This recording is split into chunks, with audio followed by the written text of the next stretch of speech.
প্রিয় দর্শক, আপনারা যে যেখান থেকে দেশ রূপান্তর লাইভে যুক্ত আছেন আপনাদেরকে সকলকে স্বাগত জানাচ্ছি। আমরা আপনাদের সাথে সরাসরি যুক্ত আছি সংসদ ভবন সামনে থেকে। আপনাদেরকে একটি বিষয় জানাতে চাই, সেই বিষয়টি হচ্ছে ত্রয়োদশ জাতীয় সংসদ নির্বাচনে নবনির্বাচিত সংসদ সদস্যরা আজ কিছুক্ষণ পরে শপথ নিতে যাচ্ছেন এবং সেই শপথটি অনুষ্ঠিত হবে সংসদ ভবনের যে শপথ কক্ষ রয়েছে সেই শপথ কক্ষে তারা শপথ নেবেন। শপথ তাদেরকে নবনির্বাচিত সংসদ সদস্যদেরকে শপথ পড়াবেন প্রধান নির্বাচন কমিশনার ASM নাসির উদ্দিন। তাদেরকে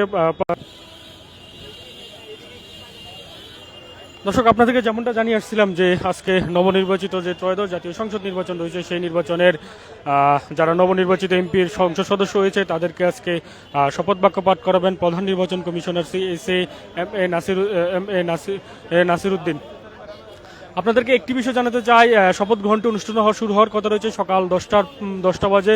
এখানে প্রায় 296 জন সংসদ সদস্যরা শপথ গ্রহণ করবে। আপনারা জানেন যে এবারে 300 সংসদীয় আসনের মধ্যে প্রায় 300 সংসদীয় আসনের মধ্যে প্রায় 3টি মূলত হচ্ছে একটি নির্বাচন কমিশনের পক্ষ থেকে একটি সংসদীয় আসনকে স্থগিত করা হয়েছে যেহেতু ওই এলাকার প্রার্থী মৃত্যুবরণ করার কারণে, আর 2টি সংসদ সদস্য আদালতে আইনি জটিলতার কারণে 2টি সংসদ সদস্য আসন ফলাফল স্থগিত রাখা হয়েছে।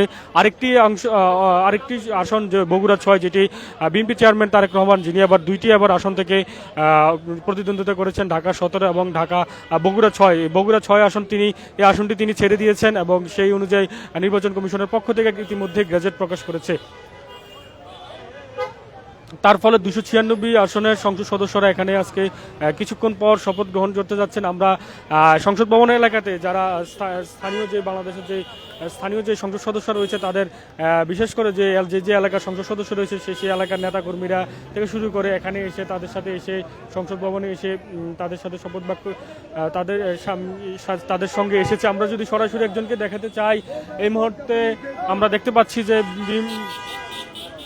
বিএনপির যিনি একজন সংসদ সদস্য প্রার্থী এই মুহূর্তের মতো সংসদ ভবনে ঢুকছেন। আমরা